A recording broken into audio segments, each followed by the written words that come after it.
Hello विद्यार्थी, कैसे हो। वेलकम आपका पाठ नंबर 5 दैनिक जीवन में रसायन, जिसकी पिछली क्लास में मैंने आपके लिए साबुन और साबुनीकरण के बारे में समझाया और आज आपके लिए अपमार्जक के बारे में बताने जा रहे हैं। तो ध्यान देना, अपमार्जक जो होते हैं, अपमार्जक साबुन जैसे ही होते हैं, क्योंकि कल मैं आपको कह रहा था कि साबुन जो होते हैं इनके उपयोग जब पढ़ रहे थे तो साबुन और अपमार्जकों का जो उपयोग किया जाता है वो कपड़ों की सफाई करने में किया जाता है। तो उसने लिखा है कि साबुन जो होते हैं वो अपमार्जक जो होते हैं वो क्या होते हैं, साबुन की तरह होते हैं, या साबुन जो होते हैं वो कैसे होते हैं, अपमार्जक की तरह होते हैं। एक ही बात है, परंतु जो अपमार्जक होते हैं कठोर और मृदु जल दोनों प्रकार के जल में क्या करते हैं, कार्य करते हैं। क्योंकि कल आपको मैंने बताया था कि जो साबुन होता है, क्या होता है, साबुन, और साबुन जो होता है वो कठोर जल में वस्त्रों की सफाई नहीं करता है। यानी साबुन जो होता है वो कठोर जल में क्या नहीं करता है, वस्त्रों की सफाई नहीं करता है। जबकि जो अपमार्जक होते हैं, क्या होते हैं, अपमार्जक, ये कठोर जल और मृदु जल दोनों ही जलों में क्या करते हैं, कार्य करते हैं। कठोर जल को हम खारा जल के नाम से भी जानते हैं। तो अपमार्जक जो होते हैं ये कठोर जल और खारे जल दोनों ही जलों में कैसे हैं, लाभदायक हैं, यानी दोनों जलों में ही कैसे उपयोगी हैं। अतः अपमार्जक जो होते हैं इनका व्यापक उपयोग किया जाता है। कैसा उपयोग किया जाता है, इनका व्यापक उपयोग किया जाता है। यानी सफाई के लिए जो अपमार्जक होते हैं, अपमार्जक सफाई के लिए व्यापक रूप में प्रयोग में लिए जाते हैं। इसमें जो महत्वपूर्ण बात है समझना, क्योंकि जो अपमार्जक होते हैं ये कठोर एवं मृदु दोनों ही प्रकार के जल में कैसे हैं, विलेयशील होते हैं। यानी जो अपमार्जक होते हैं ये कठोर जल में भी और मृदु जल दोनों प्रकार के जल में कैसे होते हैं, विलेयशील होते हैं या झाग बनाते हैं। इसलिए इनका यानी सफाई के क्षेत्र में व्यापक उपयोग किया जाता है। जबकि जो साबुन होते हैं, क्या होते हैं, साबुन केवल मृदु जल में ही क्या होते हैं, घुलनशील होते हैं, मृदु जल होते हैं, उसमें ही क्या बनाते हैं, झाग बनाते हैं। कठोर जल के साथ क्या नहीं बनाते हैं, झाग नहीं बनाते हैं। और इसके बारे में कल मैंने लिखाया भी था आपको कि कठोर जल में जो होता है उसमें साबुन जो होते हैं वस्त्रों की सफाई नहीं कर पाते हैं। और साबुन कठोर जल में वस्त्रों की सफाई क्यों नहीं कर पाते हैं, इस तरह का मैंने आपको एक प्रश्न लिखाया था। तो देखिए चलते हैं, अपमार्जक लिखना नहीं अभी समझना है कि जो अपमार्जक होते हैं सोडियम एल्किल सल्फेट, यानी सोडियम एल्किल सल्फेट और सोडियम एल्किल बेंजीन सल्फोनेट होते हैं। यानी प्रश्न बनता है भाई अपमार्जक क्या है, यानी अपमार्जक क्या है। तो जो अपमार्जक जो होते हैं समझना, अपमार्जक जो होते हैं सोडियम एल्किल सल्फेट, यानी सोडियम एल्किल सल्फेट होते हैं, सोडियम एल्किल सल्फेट और सोडियम एल्किल, दूसरा कौन से होते हैं, सोडियम एल्किल बेंजीन सल्फोनेट होते हैं। क्या होते हैं, सल्फोनेट होते हैं। आई बात समझ में। तो पहले इस प्रश्न को नोट कर लो आप कि अपमार्जक क्या हैं, अपमार्जक क्या हैं। तो मैंने बताया है आपको कि अपमार्जक जो होते हैं ये तो इनकी विशेषता है, अपमार्जक की विशेषता है तो कि वो कठोर जल में भी और किस में, मृदु जल दोनों ही जल में कैसे होते हैं, विलेयशील होते हैं या झाग बनाते हैं। क्योंकि प्रश्न आपका मैं लिखा रहा हूं कि अपमार्जक क्या है, अपमार्जक क्या है। तो अपमार्जक जो होते हैं, ध्यान देना, अपमार्जक जो होते हैं ये सोडियम एल्किल सल्फेट, यानी सोडियम एल्किल सल्फेट और दूसरे कौन से होते हैं, सोडियम एल्किल बेंजीन सल्फोनेट के क्या होते हैं, लवण होते हैं, इनसे मिलकर बने हुए होते हैं। तो इसको नोट कर लेना पहले, अपमार्जक क्या है। तो इस प्रश्न को नोट कर लो आप पहले, अपमार्जक क्या है। तो नोट करना, सोडियम एल्किल बेंजीन सल्फोनेट और दूसरे कौन से होते हैं, सोडियम एल्किल सल्फेट अपमार्जक होते हैं। तो लिखिए सोडियम एल्किल, ये समूह हो गए alkyl, sodium alkyl sulphate, sodium alkyl sulphate और दूसरे क्या होते हैं, तथा सोडियम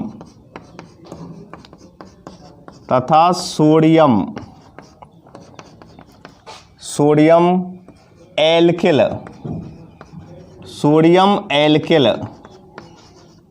बेंजीन सल्फोनेट, यानी सल्फोनेट होते हैं। आई बात समझ, बेंजीन सल्फोनेट होते हैं। आई बात समझ में? यानी सोडियम एल्किल बेंजीन सल्फोनेट और सोडियम एल्किल सल्फेट क्या होते हैं? अपमार्जक होते हैं। लिख लेना क्या होते हैं? अपमार्जक होते हैं। तो देखिए ये प्रश्न ये भी इस तरह आ सकता है, भाई अपमार्जक किससे बने होते हैं? तो गौर देना, अपमार्जक जो होते हैं वो सोडियम एल्किल सल्फेट से तथा दूसरे कौन से हो सकते हैं? सोडियम एल्किल बेंजीन सल्फोनेट से बने होते हैं। आई बात समझ में? इनका अगर हम अणु सूत्र लिखना चाहें सोडियम एल्किल, तो देखिए सोडियम एल्किल सल्फेट, तो देखिए आर एल्किल समूह क्या होता है? आर क्या होता है? आर एल्किल समूह, ठीक है ना? आर, ठीक है ना? और सल्फेट, सल्फेट का क्या होता है? SO4, तो इसको उसने खोल के लिख दिया है OSO3 और Na, यानी Na सोडियम, यानी सोडियम एल्किल सल्फेट, सल्फेट क्या होता है? SO4, क्या होता है? SO4, और उनको उन्होंने खोल के लिख दिया है, यानी SO4 में SO4 भी जो था उसको SO3 और O, तो इसको अगर जॉइंट करेंगे क्योंकि एकल बंध बना हुआ है यहाँ पर, एकल बंध है ये, यानी एल्किल एकल बंध O, यानी एकल बंध SO3 और एकल बंध सोडियम, सोडियम संख्या किस्म होती है प्लस में और यहाँ पर किस्म होती है इसकी माइनस में, यानी सल्फेट की किस्म होती है माइनस में। आई बात समझे? सल्फेट की किस्म हो गई माइनस, यानी सल्फेट किस्म होती है सल्फेट की माइनस में होती है, लेकिन यहाँ SO3, ठीक है ना? माइनस सल्फेट की क्या होती है? कितनी होती है? -2 होती है, लेकिन एक ऑक्सीजन यहाँ से इधर एकल बंध में जोड़ दी तो यहाँ क्या रह गया? SO3 रह गया। आई बात समझे? तो अपमार्जक क्या होते हैं? सोडियम एल्किल सल्फेट और सोडियम एल्किल बेंजीन सल्फोनेट। तो इसमें देखो आर, ठीक है ना? Sodium alkyl benzene sulphonate, R वही SO4 को यानी उसने खोल के लिख दिया है O और SO3, यानी एल्किल समूह हो गया, single bond O, single bond SO3, और क्या लगा लिख देना है? बेंजीन, यानी क्या लिख देना है? बेंजीन। और बेंजीन का क्या होता है? बेंजीन का होता है यानी C6H5, C6H5, ठीक है ना? C6H5, ठीक है ना? तो देखिए बेंजीन का, और यहाँ हो गया Na+ सोडियम, यहाँ हो गया अपना इसकी, तो इससे पहले क्या जोड़ देना? बेंजीन जोड़ देना है, C6H5, और एल्किल समूह यही है। तो देखिए सोडियम एल्किल बेंजीन सल्फोनेट, आई बात समझ? सोडियम एल्किल बेंजीन सल्फोनेट, यानी R एल्किल समूह हो गया, यानी C6H5 क्या हो गया? बेंजीन हो गया, यानी सिंगल बॉन्ड से जुड़ गया ऑक्सीजन से, ऑक्सीजन इधर भी सिंगल बॉन्ड से जुड़ा हुआ है SO3 से, और क्या हो गया? Na, यानी क्या हो गया? Na। तो अपमार्जक क्या होते हैं? प्रश्न था आपका अपमार्जक क्या होते हैं? तो अपमार्जक सोडियम एल्किल सल्फेट, ये क्या हो गया? सोडियम एल्किल सल्फेट, और ये दूसरा क्या हो गया? सोडियम, यानी सोडियम एल्किल बेंजीन सल्फोनेट अपमार्जक होते हैं। इनसे मिलकर ये क्या होते हैं? बने हुए होते हैं। तो अणु सूत्र इनको याद कर लेना। अब अपमार्जक जो होते हैं कठोर एवं मृदु दोनों ही प्रकार के जल में कैसे होते हैं? विलेयशील होते हैं। यानी लिख लेना इस बात को कि अपमार्जक जो होते हैं, अपमार्जक जो होते हैं क्या होते हैं? अपमार्जक कठोर एवं मृदु जल, कठोर एवं कौन से? मृदु जल में। अपमार्जक कठोर एवं मृदु, मृदु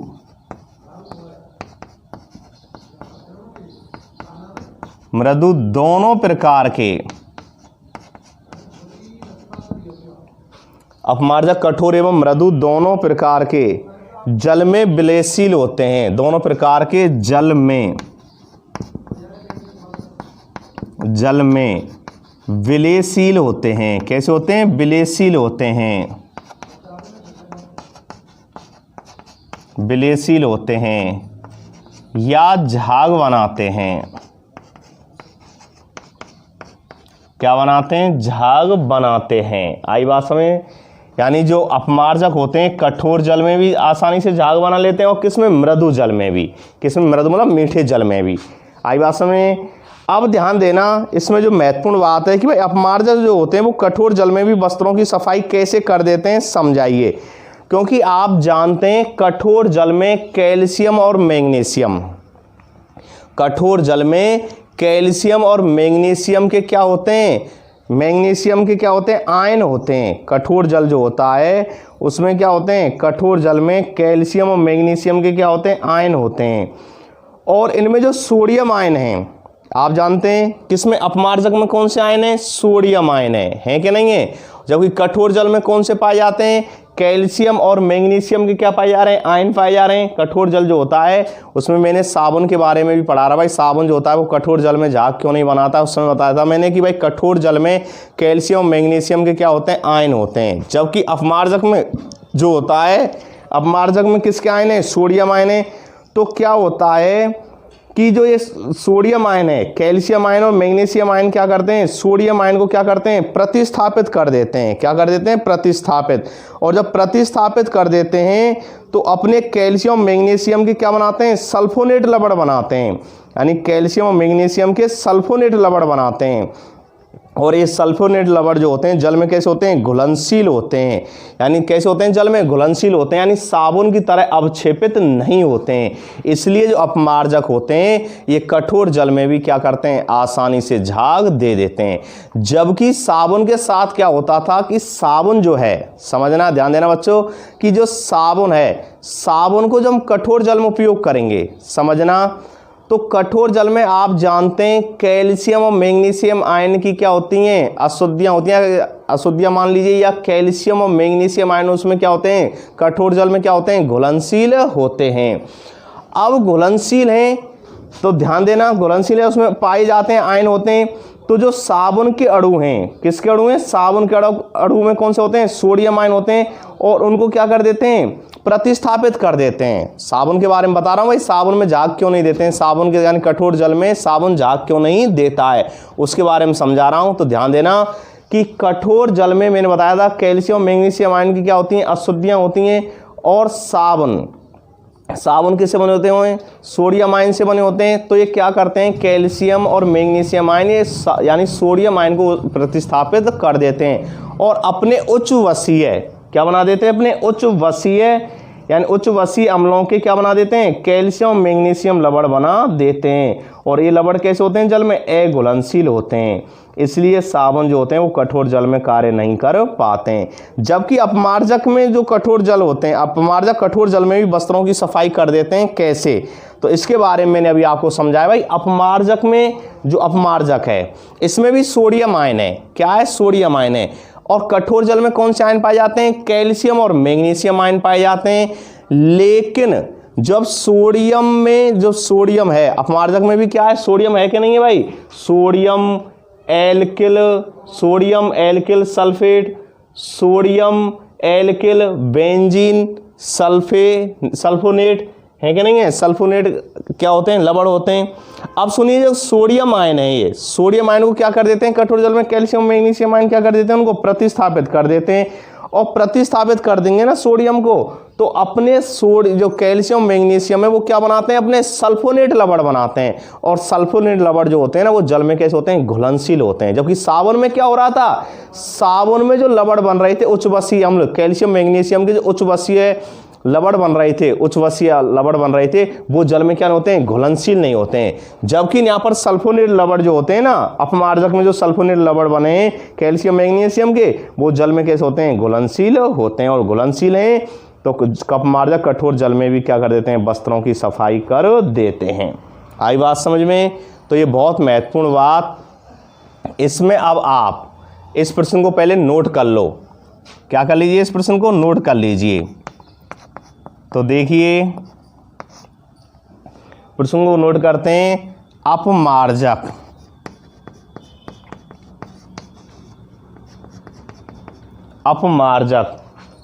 कठोर जल में भी, अपमार्जक कठोर जल में भी, अपमार्जक कठोर जल में भी वस्त्रों की सफाई कैसे कर देते हैं। अपमार्जक कठोर जल में भी वस्त्रों की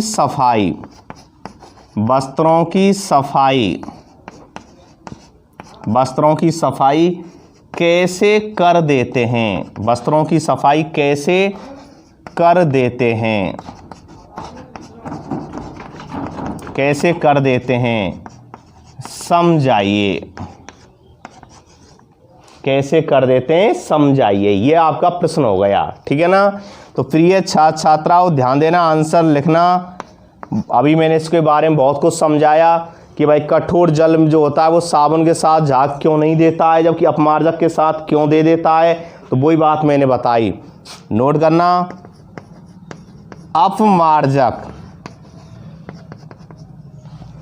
अपमार्जक में sodium ion,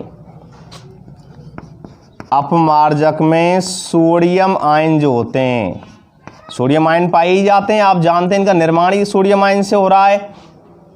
sodium alkyl sulphate, sodium alkyl benzene sulfonate के लवण होते नहीं होते अपमार्जक, इनके लवण हैं, इनसे इनका क्या हो रहा है, निर्माण हो रहा है।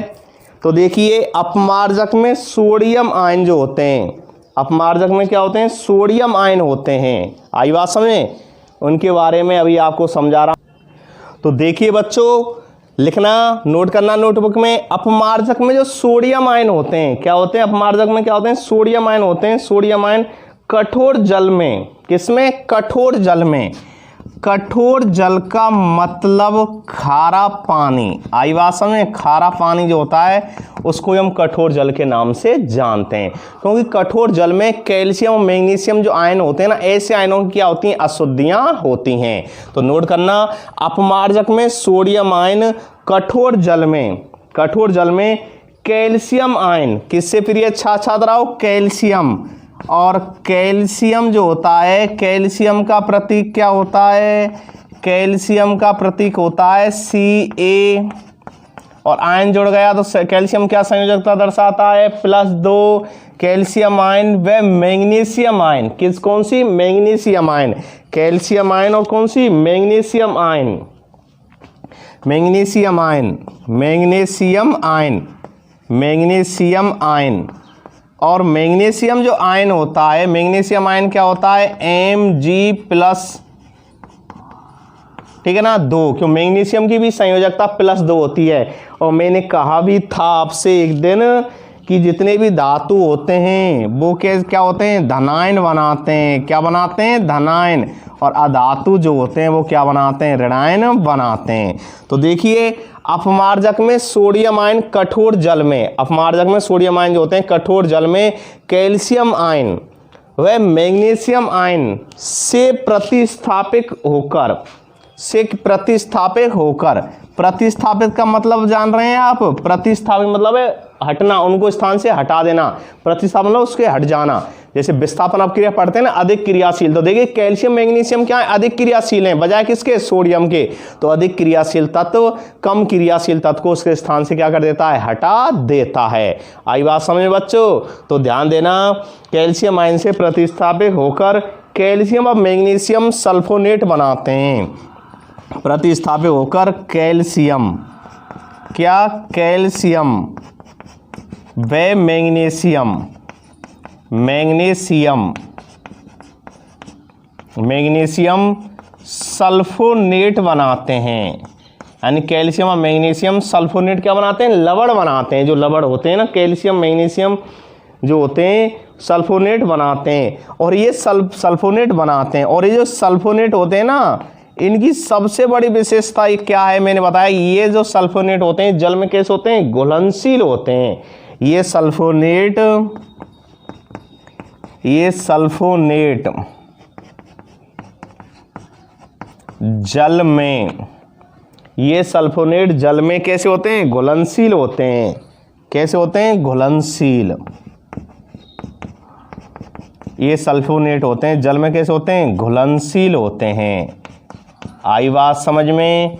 अब जो जल में घुलनशील है, सीधी सी बात है, वो क्या करेंगे, आसानी से सफाई का कार्य करेंगे, ठीक है ना। जल में ये सल्फोनेट जल में घुलनशील होते हैं, अतः साबुन की तरह अपक्षेपित नहीं होते हैं, क्योंकि साबुन में जो बने हैं लवण बनते हैं, उच्च बसीय अम्ल बनते हैं कैल्शियम मैग्नीशियम के, कैल्शियम मैग्नीशियम के क्या बनते हैं, उच्च बसीय अम्ल बनते हैं। और उच्च बसीय अम्ल जो होते हैं ना, वो जल में कैसे होते हैं, अघुलनशील होते हैं, अघुलनशील होते हैं, यानी वो अपक्षेपित हो जाते हैं। क्या हो जाते हैं, अपक्षेपित हो जाते हैं, कैल्शियम मैग्नीशियम जो लवण होते हैं। लेकिन ये अपक्षेपित नहीं होते हैं, साबुन तरह क्या नहीं होते हैं, अपक्षेपित नहीं होते। अतः साबुन की तरह, कैसे, जो साबुन होता है ना, अतः साबुन की तरह, साबुन की तरह अवक्षेपित, अतः साबुन की तरह अवक्षेपित नहीं होते हैं। और आप जानते हैं साबुन तरह जब अवक्षेपित नहीं होंगे तो जल में कैसे हो गए, घुलनशील हो ही गए, तो क्या करेंगे, आसानी से क्या दे देंगे, झाग दे देंगे और कपड़ों की सफाई कर देंगे। आई बात समझ में? तो लिखना इस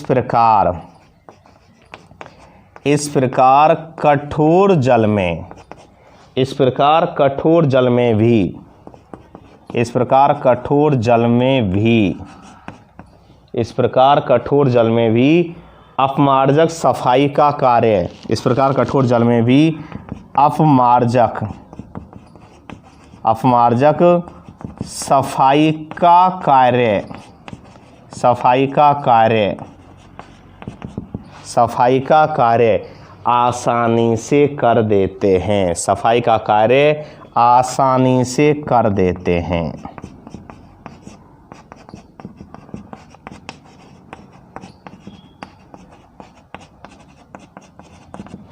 आसानी से कर देते हैं। आई बात समझ में? नोट कर लेना प्रश्न को, उसका आंसर मैंने बता दिया। आई बात समझ में? आगे इसमें बताया गया है कि इन संश्लेषित अपमार्जकों के द्वारा, जो ये संश्लेषित अपमार्जक हैं ना, इनके द्वारा क्या होता है, जल प्रदूषण की समस्या उत्पन्न हो जाती है, क्योंकि जीवाणु इनका आसानी से अपघटन नहीं कर पाते हैं। साबुन से उतना जल प्रदूषण नहीं होता जितना किससे होता है, अपमार्जक से होता है। किससे होता है, अपमार्जक से, क्योंकि सल्फोनेट लवण बनाते हैं। और अपमार्जक से क्या होता है, इनको जो सूक्ष्म जीवाणु होते हैं जो वायुमंडल को शुद्ध करने का कार्य करते हैं, वो इनका आसानी से क्या नहीं कर पाते हैं, अपघटन नहीं कर पाते हैं। यही कारण है कि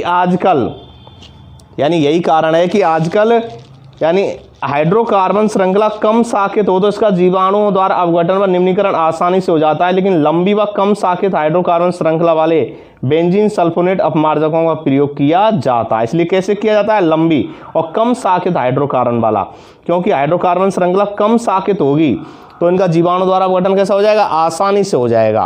कैसा हो जाएगा, आसानी से हो जाएगा। इसलिए आजकल ऐसे अपमार्जकों में बनाए जा रहे हैं जिनमें क्या होती है, जो अपने एल्किल समूह है वो कैसे हों, लंबे हों या कम शाखित श्रृंखला वाले हों, जिससे जीवाणु द्वारा उनका आसानी से क्या हो जाए, अपघटन हो जाए। अगर ज़्यादा लंबी श्रृंखला होगी, ज़्यादा शाखित श्रृंखला होगी, तो उनका सूक्ष्म जीव जो होते हैं उनके जीवाणु द्वारा उनका आसानी से अपघटन नहीं होता है।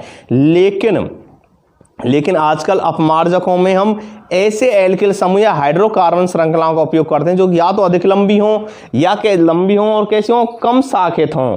कम शाखित हाइड्रोकार्बन श्रृंखला वाले बेंजीन सल्फोनेट अपमार्जकों का उपयोग किया जाता है। और वर्तमान में अपमार्जकों की क्षमता और गुणवत्ता बढ़ाए रखने के लिए इनमें अकार्बनिक फास्फेट, सोडियम परऑक्साइड और कुछ प्रदीप्त यौगिक भी मिलाए जाते हैं। यानी जो अपमार्जकों की गुणवत्ता बढ़ जाए इसके लिए उनमें कुछ विभिन्न प्रकार के पदार्थ मिलाए जाते हैं। प्रश्न ये भी बनता है भाई, अपमार्जकों की गुणवत्ता बढ़ाने के लिए इनमें कौन कौन से पदार्थ मिलाए जाते हैं? तो अपमार्जकों की गुणवत्ता बढ़ाने के लिए इनमें अकार्बनिक फास्फेट,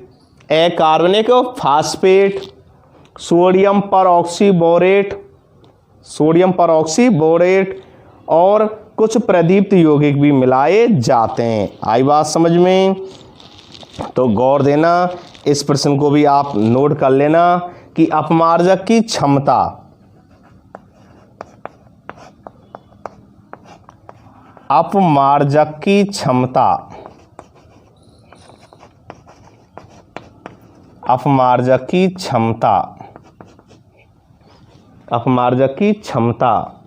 एवं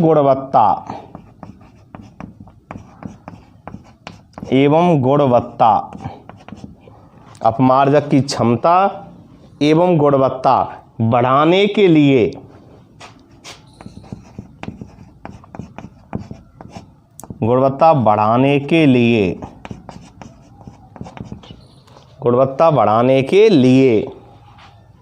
इसमें कौन से पदार्थ बढ़ाने के लिए इसमें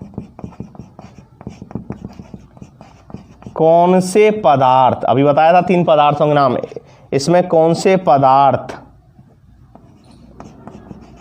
पदार्थ मिलाए जाते हैं?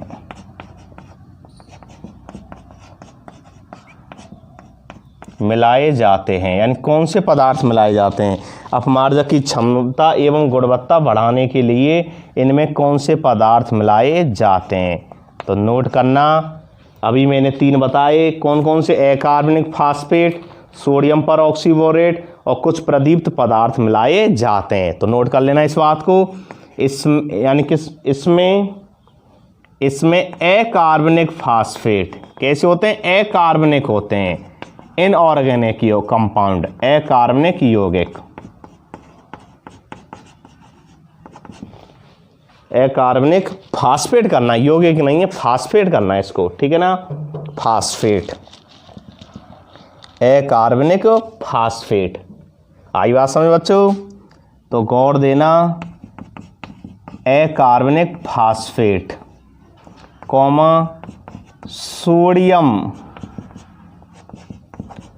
परऑक्सीबोरेट, sodium peroxyborate, sodium peroxyborate, sodium peroxyborate एवं कुछ प्रदीप्त पदार्थ मिलाए जाते हैं, एवं कुछ प्रदीप्त पदार्थ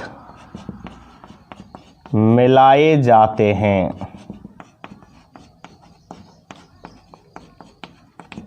एवं कुछ प्रदीप्त पदार्थ मिलाए जाते हैं। आई बात समझ में?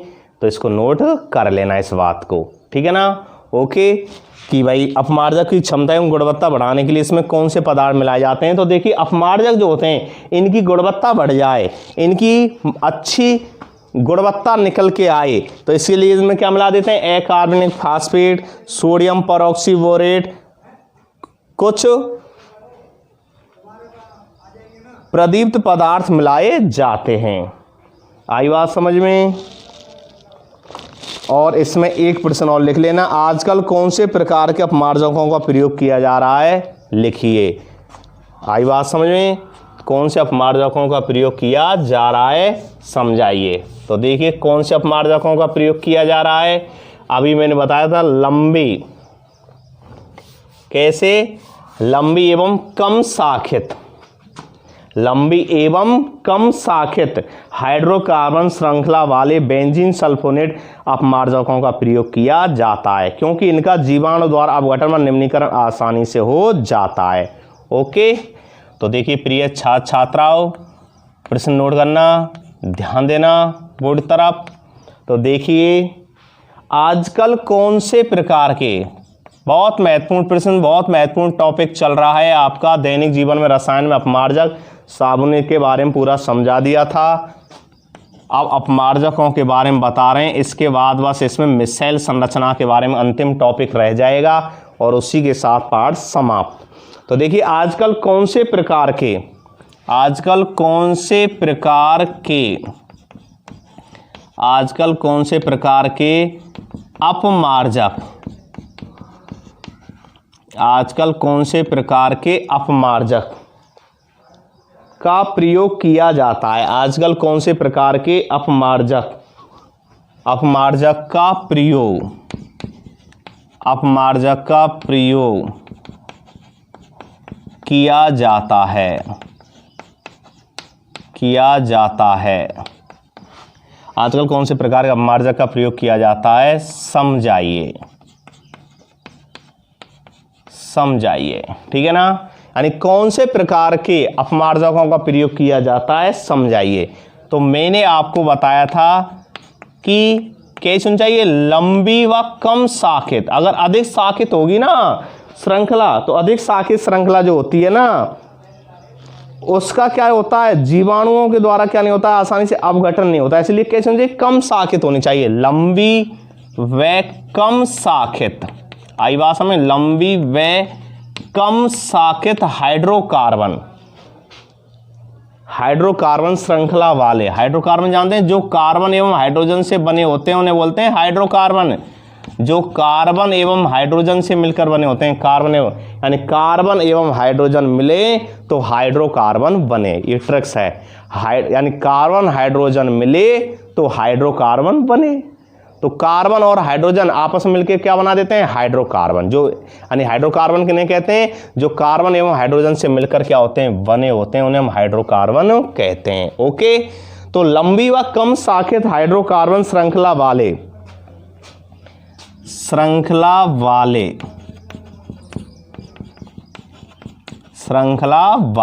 आई बात समझ में, हाइड्रोकार्बन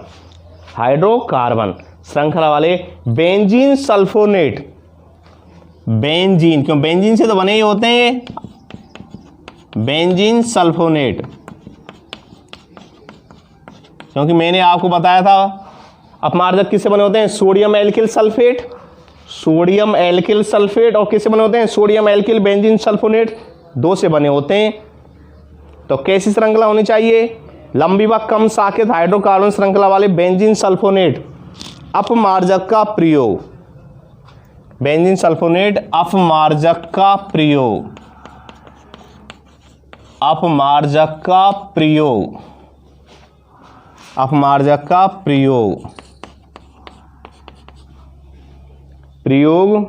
किया जाता है,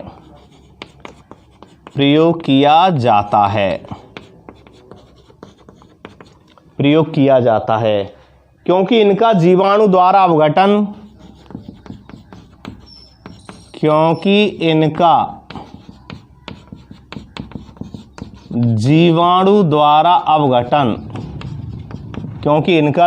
द्वारा अपघटन या निम्नीकरण आसानी से हो जाता है, क्योंकि इनका जीवाणु द्वारा अपघटन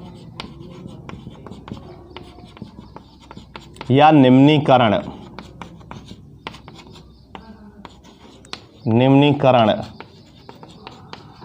आसानी से हो जाता है, अपघटन या निम्नीकरण आसानी से हो जाता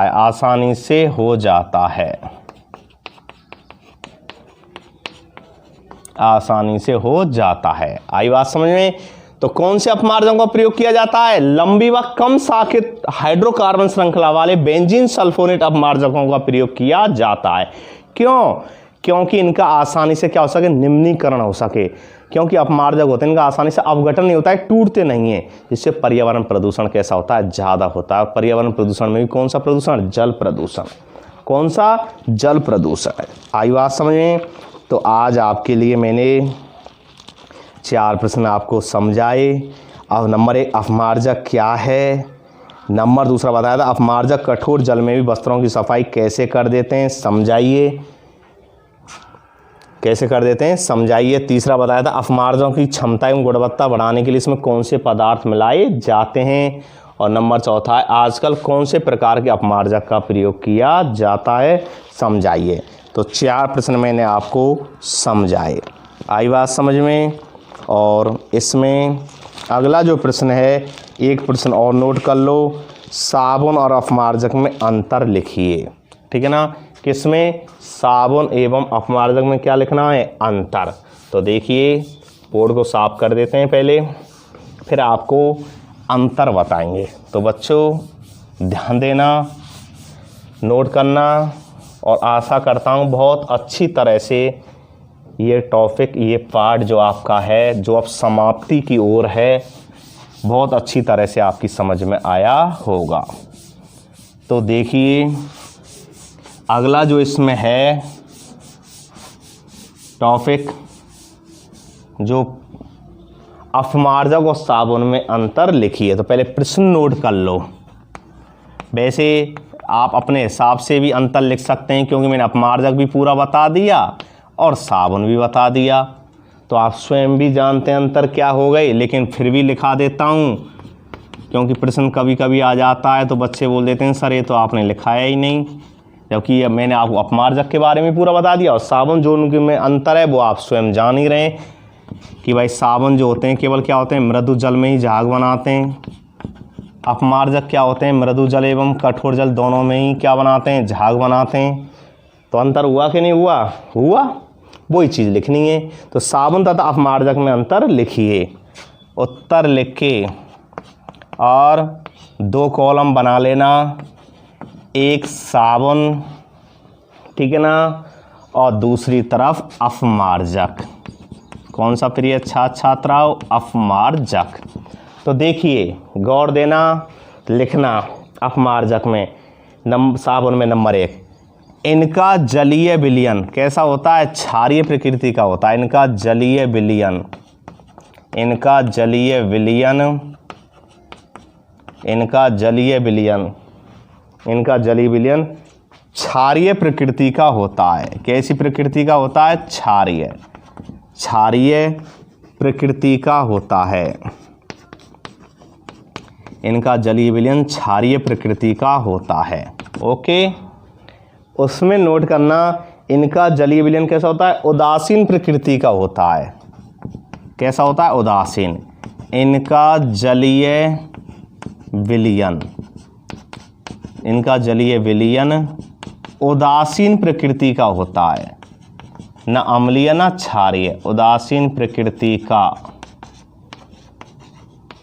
होता है। ओके,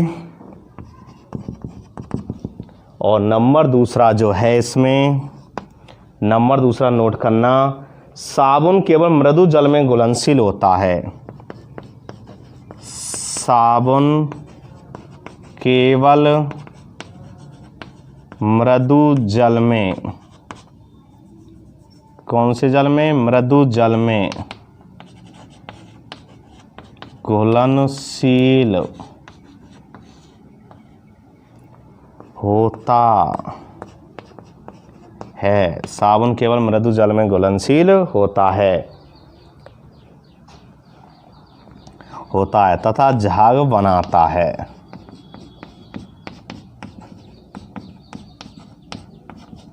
तथा झाग बनाता है। साबुन केवल मृदु जल में घुलनशील होता है तथा झाग बनाता है। जबकि अपमार्जक जो होता है क्या होता है? कठोर जल और मृदु जल दोनों ही प्रकार जल घुलनशील होते हैं। दोनों ही प्रकार जल में कैसे होते हैं? घुलनशील होते हैं। तो नोट कर लेना, अपमार्जक,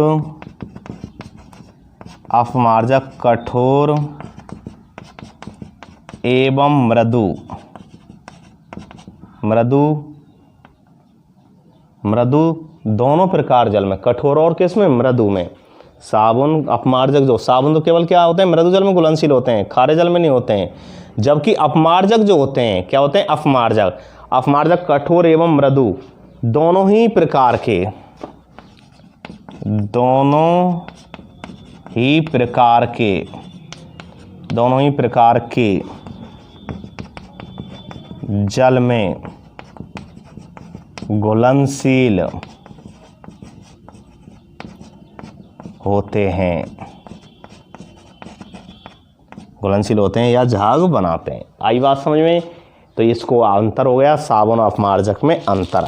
अगला जो टॉपिक है इसमें मिसेल निर्माण, यानी मिसेल जो संरचना है उसका निर्माण कैसे होता है। तो नेक्स्ट अगली क्लास में आपको बताएंगे मिसेल निर्माण। आई बात समझ में? तो इनको नोट कर लेना। मिलते हैं नेक्स्ट अगली टॉपिक मिसेल संरचना के साथ नेक्स्ट अगली वीडियो में।